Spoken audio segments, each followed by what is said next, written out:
I begin in the name of gracious God, the merciful, the beneficent. Hi dear students, how are you? In today's video, we are going to discuss the main skills to learn English. कि कौन सी skills ज़्यादा अहम हैं हम जब English सीख रहे हैं. Okay, as a language what is the most important thing in our education system. जैसे ही आप स्कूल में एडमिशन लेते हैं तो हमें मालूम होता है कि इंग्लिश को इवन छोटी क्लासेस से मच इम्पोर्टेंस इज गिवन. लेकिन आप गौर करें कि वो क्या करते हैं. पहले रीडिंग है और रीडिंग के साथ writing. Right, so reading and writing these two things are focused. और राइटिंग में भी मेन ये है कि बहुत कम क्रिएटिव राइटिंग. ज़्यादा स्ट्रेस यही है कि आप कुछ चीज़ याद करते हैं and then you start writing. Then along with this too the third thing is grammar. इन तीन चीज़ों को बहुत हमारे पूरे एजुकेशन सिस्टम डिपेंड करता है इन तीन स्किल्स पर. Reading, writing, grammar. Reading, writing, grammar. No doubt कोई भी लैंग्वेज आप सीखना चाहें तो सबसे पहले ओबियसली आप उस लैंग्वेज की रीडिंग देखते हैं, रीडिंग शुरू करते हैं, देन राइटिंग, देन ग्रामर. इसमें कोई नहीं कि यहाँ तक कोई चीज़ रॉन्ग नहीं है, यहाँ तक तीनों चीज़ें ठीक हैं. लेकिन प्रॉब्लम क्या है कि इन तीन ही को मुकम्मल इंग्लिश समझा जाता है. जो मेन स्किल है इंग्लिश की वो है speaking. Very less importance is given to spoken skill. Right, so आप कोई भी क्लास देख लें, ज़्यादातर रीडिंग है, राइटिंग है, ग्रामर है. जब आप बोल रहे हैं, कोई टीचर आपसे बोल रहे हैं, तो आप listening is automatically attached to these three skills. जो मेन स्किल है स्पीकिंग, ये एक साइड पर है. ये आज वीडियो मुझे बनाने का main what is the reason, क्या चीज़ थी जिससे मुझे इंस्पायर किया कि इसको आपको बताऊं कि ये स्पीकिंग स्किल किस कदर अहम है. I was taking a class and the students were excellent. Matric में बहुत अच्छे नंबर उन तलबा के आए थे and again in first year they also got good marks. Right, I gave them a task and the student did the task. I asked the student, did you do it yourself? Right, I was thinking it might be कहीं साथ वाले से ना लिख लिया हो. So that's why I asked her that did you do it yourself, and what was the reply? और reply क्या आया? I did it yourself. There was a big laughter in the class. Everyone laughed and the student felt a lot of embarrassment. So this thing showed me कि किस कदर lacking है इस skill की हमारे एजुकेशन सिस्टम में. आप कोई भी क्लास चले जाएं, इन तीन चीज़ों को तो बहुत फोकस किया जा रहा है, लेकिन स्पोकन नो इम्पोर्टेंस. अगर कुछ स्कूलों में छोटी क्लासेस में की पढ़ाई भी जा रही है, स्पोकन कराई भी जा रही है, तो वो नॉट कि बच्चे को इंग्लिश स्पोकन आए. That is a part of snobbish education. कि वालिदैन को अट्रैक्ट किया जाए कि हम स्कूल में छोटी क्लासेस से इंग्लिश स्पोकन सिखा रहे हैं, जबकि रियलिटी तो ये है कि स्पोकन अगर आए तो फिर वो सारी ज़िंदगी आती रहे. ये नहीं कि आपने साल 2 साल वहाँ किया and then later on you would be unable to speak. So spoken skill is the most important in our education system, in our curriculum. No, I wrote different things जो कि बाइस हैं, जो कि रीज़न हैं हम स्पोकन को क्यों इम्पोर्टेंस नहीं दे रहे. पहले जैसे मैंने कहा, हमारा जो करिकुलम है, there is no place in our curriculum. No one is understanding. No one is realizing कि main skill is spoken. Knowledge कोई भी हो उसकी यूटिलिटी होती है। अगर एक स्किल की यूटिलिटी ही नहीं है, या आप एक स्किल सीख रहे हैं और बाद में जब आप आते हैं आप देखते हो इस फील्ड में इस स्किल की कम इंपॉर्टेंस है and this skill is more important. So as for English is concern the most important skill is spoken. हर शख्स ने लिखना नहीं होता है, ना आप ऐसे एनवायरनमेंट में जहाँ पर आपसे कोई फॉरेनर बोल रहे हैं और आपकी लिसनिंग शुड बी एक्सीलेंट, ना ही कोई आपसे ग्रामर की डिफिकल्ट रूल्स पूछने जा रहे हैं in practice. The practical life is linked with the spoken. So the main reason of not learning is on one hand is our education system, second no realization, कि वो हम realise ही नहीं करते कि सबसे मेन चीज़ स्पोकन है। और अगर रियलाइज कर भी जाए तो देन इसको एक्वायर करने के लिए हमारी approach is not logical, quite illogical approach. The second important reason कि अप्रोच इलॉजिकल का मतलब है कि जब हमें मालूम होता है कि इंग्लिश की हर जगह ज़रूरत है, later in life, not only in your studies. अब कोई भी एग्जाम देने जाए, राइट है, whatever the exams you are going to appear, English is standing there. आप इंटरव्यू में जाते हैं, English will be there. So when you see that there is lot of importance, अब आप इंग्लिश सीखना चाहते हैं, अब आप सीरीज है सीखने में, लेकिन सीरीज क्या है, कितने महीने में इंग्लिश आ जाएगी। Always student come to me and they say one thing कि सर इंग्लिश कितने महीने का कोर्स है या कितने महीने में ये इंग्लिश आ जाएगी। No one is thinking that skill requires lot of time, lot of work, lot of hard work. Students start writing from nursery और rather pre-nursery. Even after second year, after graduation, if someone say them कि आप कुछ लिख के दिखाएं, they are unable to write with proper grammar. Grammar भी बहुत पढ़ी जाती है, बहुत पढ़ाई जाती है हमारे सिलेबस में, but even then 12 to 14, 15 year पढ़ने के बाद भी स्टूडेंट्स रिमेन अनएबल। वो अच्छी इंग्लिश लिख नहीं पाते हैं, इतनी ग्रामर, इतने एग्जाम्स में आने के बाद भी they are not good at grammar. तो यहाँ साल हर साल लगा कर भी you are unable to acquire the skills, you are not confident in the skills after spending many years. So then why do you think that listening can be acquired in months? So dear students, if you are really interested to improve your spoken skill, first try to have logical approach. Realize करें, then logical approach.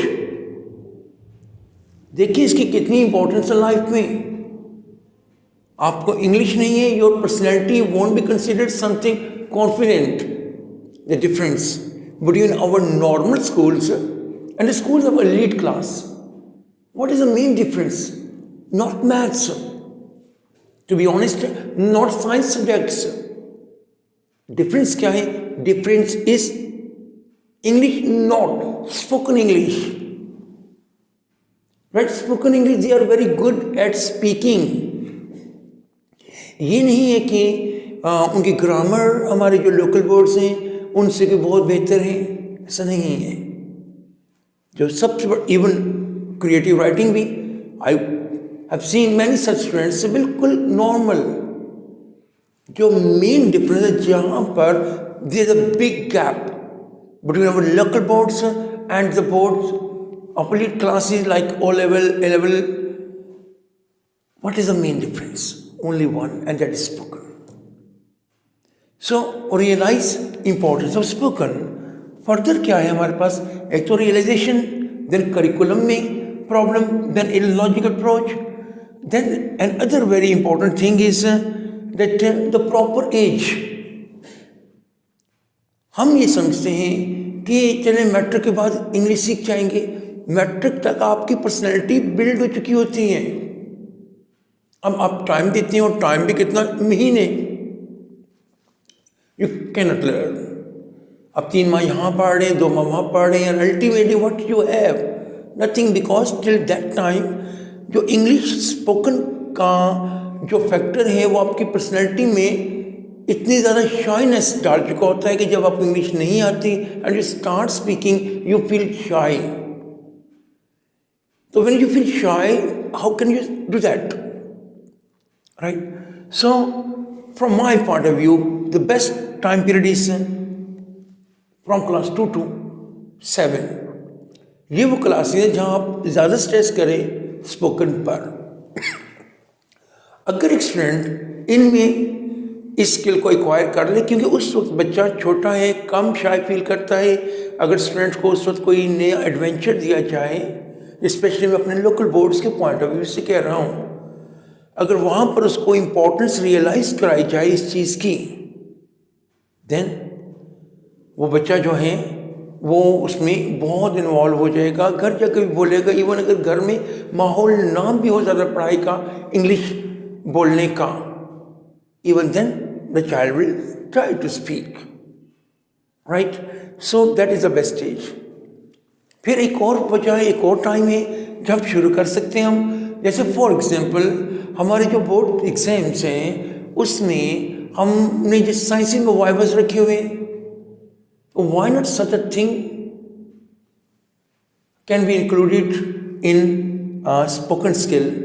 the class में 20 marks का spoken skill का viva हो, class में teacher practice कराएं students को, and when there will be such a thing, such motivation कि भाई अगर हम अच्छी इंग्लिश बोलेंगे हमारे मार्क्स हमें एग्जाम में मिलेंगे, तो स्टूडेंट्स उस वक्त they will have inclination to learn English and also to learn spoken English. ना कि बच्चे को रियलाइज़ कराएं और वो जब मैट्रिक एग्ज़ाम दें और जब तक रिजल्ट नहीं आता बीच में 2 माह पढ़े और क्या मुझे इंग्लिश आ जाएगी, फिर फर्स्ट ईयर के एग्ज़ाम दी, फिर सेकंड ईयर के एग्ज़ाम दी, उसमें फिर जब रिजल्ट नहीं आ रहा बीच में 1.5-2 माह इंग्लिश पढ़ें और समझे इंग्लिश आ जाएगी, स्पोकन इंग्लिश आ जाएगी? नहीं। फॉर द स्पोकन इंग्लिश के लिए there is no need of learning lot of grammar. So जब ग्रामर आप बहुत पढ़ रहे हैं आपकी स्पोकन और स्लो हो रही है। स्पोकन के लिए just have a little bit knowledge of tenses, उनके एक्टिव पैसिव के form of verb and helping verb याद कीजिए, and then start speaking instead of knowing कि ये जो वर्ड है ये ग्रामेटिकल क्या है, ये नाउन है, प्रोनाउन है, अगर प्रोनाउन है तो कौन सा, अगर एडजेक्टिव है तो विच वन, ये फ्रेज है या क्लॉज है, अगर क्लॉज है या फ्रेज है तो which type of clause, which type of sentence. So all these things are just making the path of acquiring the main skill which is spoken skill. That path is what you can say that is becoming difficult. हमारा main focus इस तरफ होना चाहिए।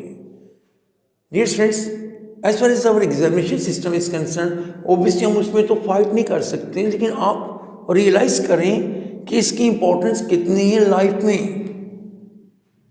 और इसको सीखें। आज अगर आप कहते हो कोई टीचर नहीं है आपके स्कूल में ऐसा या आपके कॉलेज में ऐसे एटमोसफियर नहीं है, घर में एटमोसफियर नहीं है, तो no problem, try to have friendship with YouTube पे चले जाएं, वहाँ पर बेशुमार चैनल्स हैं, बेशुमार ट्यूटर्स हैं। विच वन इज और वदर यू फील दैट कि जिसकी आपको अंडरस्टैंडिंग हो रही है, जहाँ आप समझते हो कि हाँ भाई इसका समझाना आपको समझ आ रहा है, and do that, watch that video again and again, but pay attention. जैसे मैं कहता हूँ लिखेंगे तो लिखना आएगा, पढ़ेंगे तो पढ़ना आएगा, सुनेंगे तो सुनना आएगा। सिमिलर केसेस आल्सो, बोलेंगे तो बोलना आएगा। तो बोलने की प्रैक्टिस करें। इट इज़ रॉन्ग कि अगर आप के पास दे दीजिए बुक की, जो कि ये ग्रामेटिकली क्वेश्चन हैं या MCQs हैं, इनको टिक करें. This is not the part of spoken. Spoken must be related to spoken. So acquire this skill. आप कल कोई एग्जाम दे रहे हैं, CSS कर रहे हैं, PCS कर रहे हैं, जॉब इंटरव्यूज में अपीयर हो रहे हैं, कहीं पर आप ऐसे जॉब कर रहे हैं, ऐसे हेड के तौर पर जॉब कर रहे हैं, मैनेजिंग बॉडी का पार्ट है, अब मीडिया में काम कर रहे हैं, everywhere English standing. So importance of English. और जब मैं कह रहा English standing, it means spoken English. So मैं सबसे ज़्यादा दुखी होता है कि जो सबसे ज़्यादा अहम चीज़ है, that is given least importance, और रादर कि उसकी तवज्जो ही नहीं दी जा रही. तो आज से अपने आप से प्रॉमिस करें that you will start to acquire this skill. और तो अगर आप छोटी क्लासेस में शुरू करें तो आप जल्दी ही एक्वायर कर लेंगे. जैसे बड़े होते जाते हैं, it take some more efforts and some more time, but it doesn't matter. It doesn't matter. आप ट्राई करें, आप बोलना शुरू करें. वहाँ अगर आप साल में सीखें या आप 2 साल में सीख जाएं, 3 साल में सीख जाएं, but learn it, because this is going to make you something remarkable. ये वो मेन पॉइंट है जहाँ से आपकी पर्सनैलिटी और बाकी जो स्टूडेंट्स हैं उनकी पर्सनैलिटी में डिफरेंस क्रिएट होगा. Realise that spoken English is everything. आपको नहीं भी पढ़ना आ रहा, आप बोलना तो शुरू कर दें, वीडियो सुन के बोलना शुरू कर दें. पढ़ना आ रहा है, ऊंची ऊंची आवाज़ में रीड करें, and then try to adjust, try to create, try to bring fluency in your language. जब ये आ जाएंगी, then you will start making sentences. So what is the path, किसी और वीडियो में डिस्कस करेंगे. लेकिन अभी इस वीडियो को मेन मकसद क्या था कि आपको रियलाइज कराऊं इंपॉर्टेंस ऑफ स्पोकन नॉलेज. वो होता है जो हमेशा कहता हूं मैं, जिसकी यूटिलिटी है, और यहाँ पर सबसे ज़्यादा यूटिलिटी इसकी है, ना कि बाकी स्किल्स की. बाकी स्किल्स की अपनी जगह है, लेकिन this is the main thing. So add करें अपने आप से, make a resolution that you will learn this skill, because otherwise the education will remain purposeless for you. So try to acquire this skill. Hopefully you have understood the importance of spoken English. Thanks.